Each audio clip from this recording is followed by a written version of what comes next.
between Berlusconi and Gaddafi. How much of that is an embarrassment, shall we say, to Italy? Well, it was much more than that. You know, this close relation with Gaddafi is enthusiastically bipartisan. Also, the opposition and Foreign Minister D'Alema and the strategic treaty of partnership and whatsoever was enthusiastically ratified, with some exception, in Parliament 2 years ago. So let's say, then of course Berlusconi, as usual, doesn't have a sense of let's say decency, and so the question is that all the visit of Gaddafi were a total show. It doesn't have the sense of the limit and institutional decency.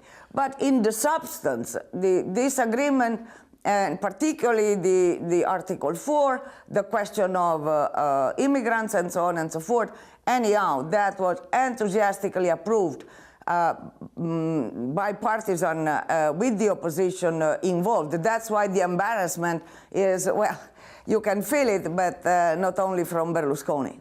Top trading partner to Libya is Italy, 17 billion a year, they say.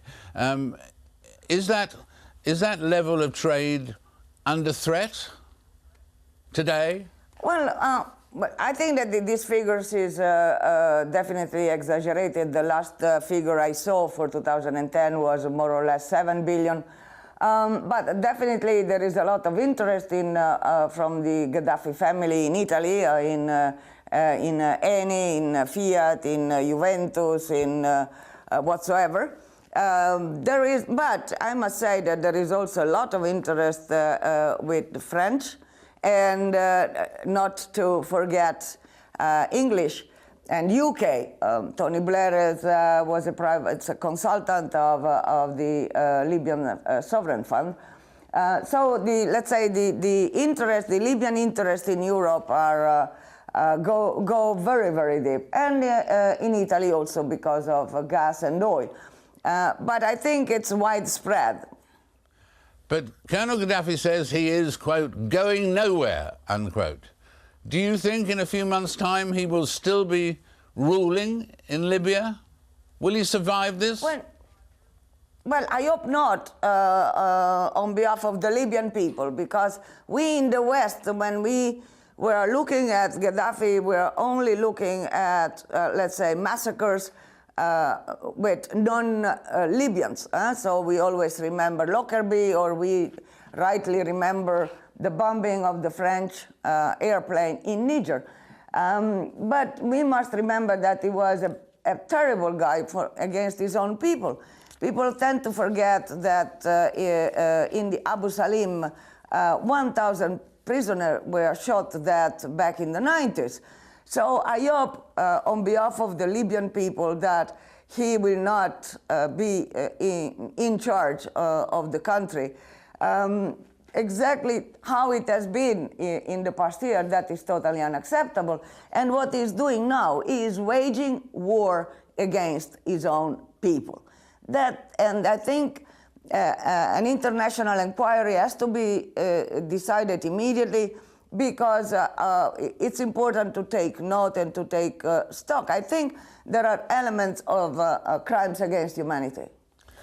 And of course, at the moment, Berlusconi is himself under siege in terms of the law being after him, and in fact the trial that's due to come up accusing him of paying for underage sex and so on.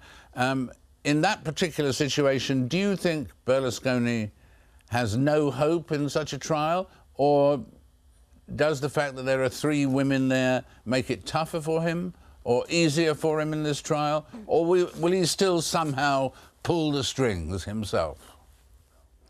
Well, what I do hope is that he will go and defend himself, if possible, in front of the judges, but there are other possibilities that I think they will exploit.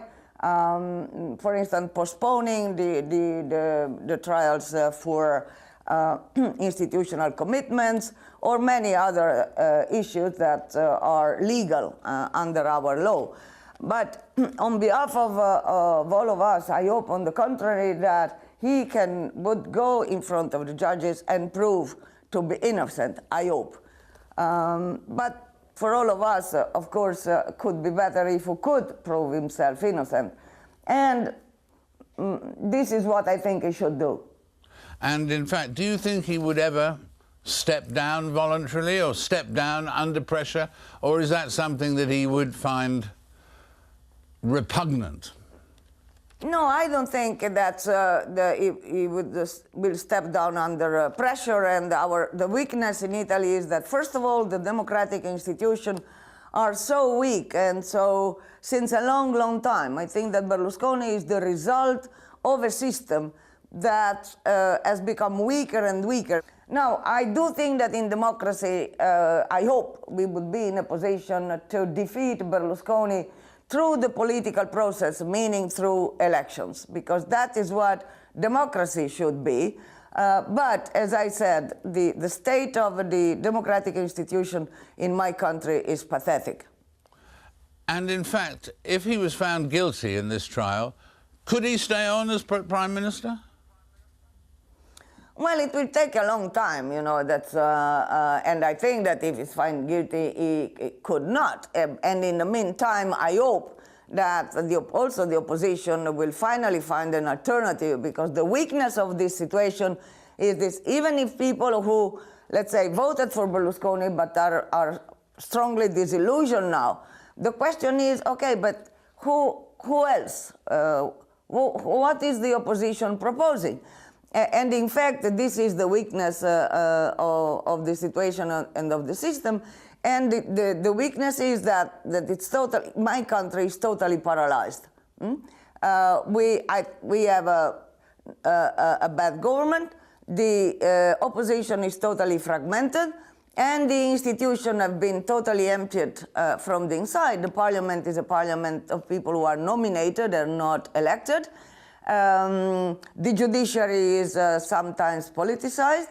And so I think we are really in a crisis of a democratic system. And that began, well, tens of years ago. Well, Emma, thank you very much for that update on the situation in Italy. We really thank you for being with us, and we hope to welcome you back very soon. Thank you so much.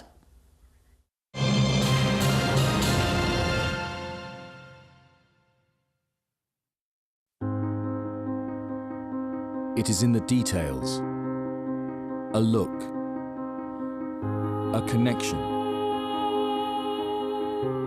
the moments that reveal the truth. Award-winning documentaries from critically acclaimed filmmakers. Witness documentaries to open your eyes. At this time on AlJazeera. All sides, all views, all ways. Al Jazeera.